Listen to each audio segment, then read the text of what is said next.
I want to just touch on Bitcoin really quick, Sure. because Bitcoin has gone crazy.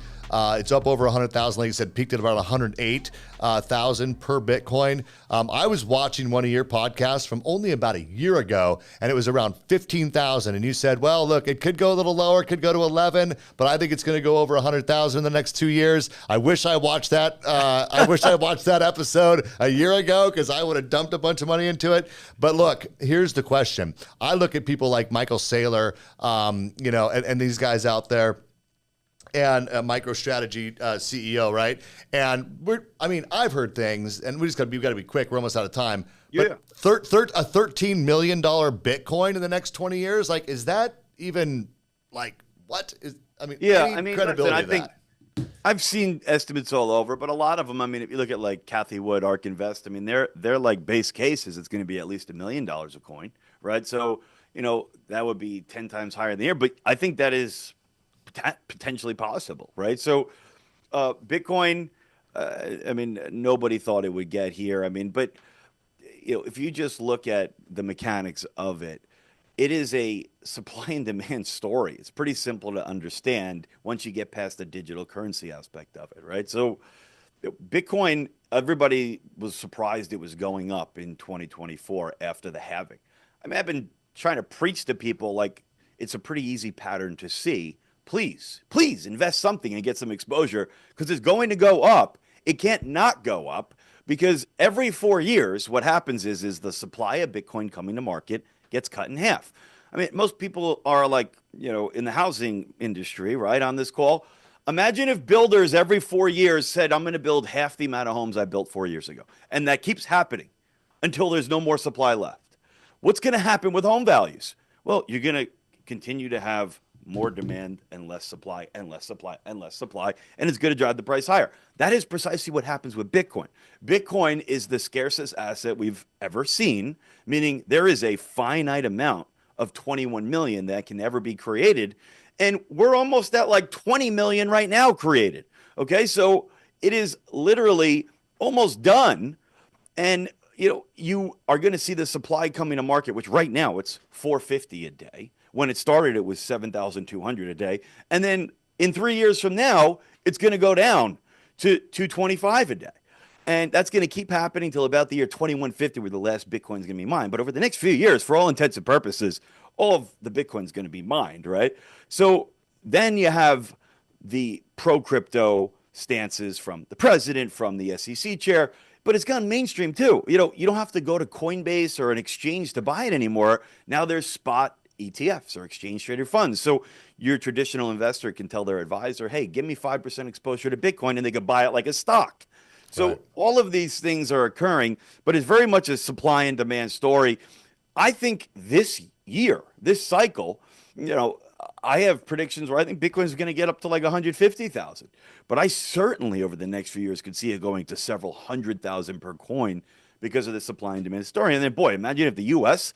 builds a stockpile of 1 million Bitcoin, what that's going to do to the price. But now you're seeing companies adopt it as a treasury asset. How do all these people with these crazy predictions end up coming up with 1 million or more as a price target for Bitcoin? Well, they are forecasting out the market cap of it growing to that of, let's say, a gold. And what they're doing is they're saying, okay, in order to get there, you need to have a lot of the publicly traded companies that instead of having cash on their balance sheet, they adopt Bitcoin. We're starting to see that happen. And if you get more regulation that's pro-crypto friendly regulation, it makes it easier for institutions to invest. You got BlackRock behind the most successful most successful ETF in history.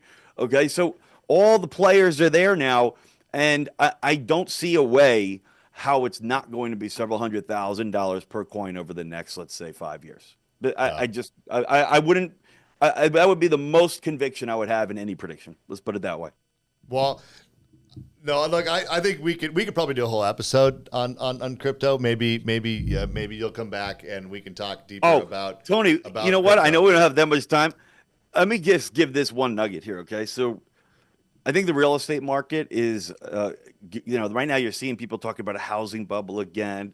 First of all, you should prepare yourself.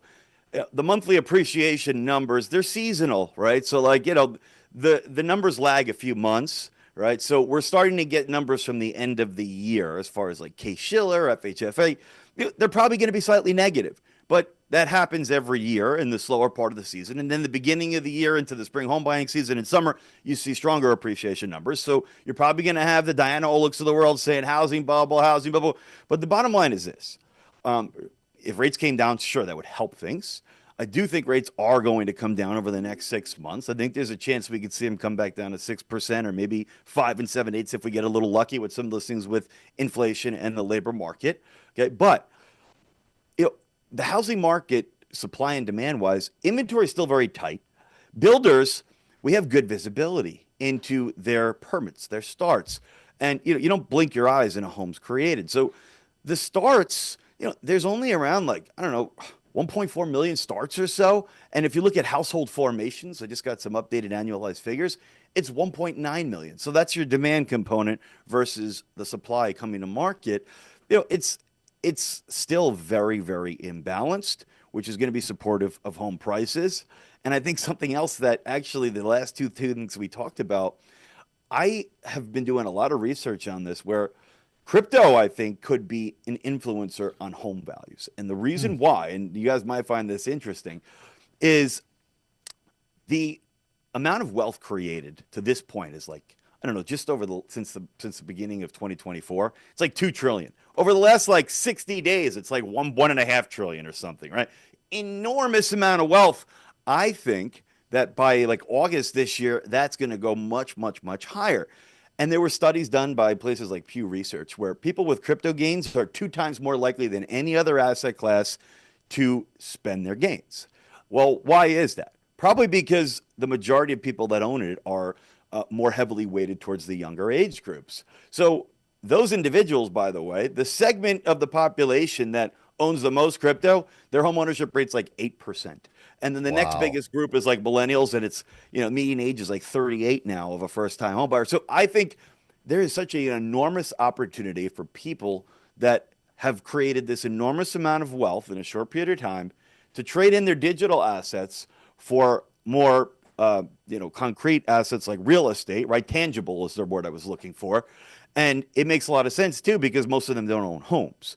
And that is why Pew Research said in their study, they said they have found that counties with a higher concentration of people that own crypto is directly linked to higher real estate values. So I thought that was an interesting tidbit. And I think that that's an X factor for this year that could influence home prices higher.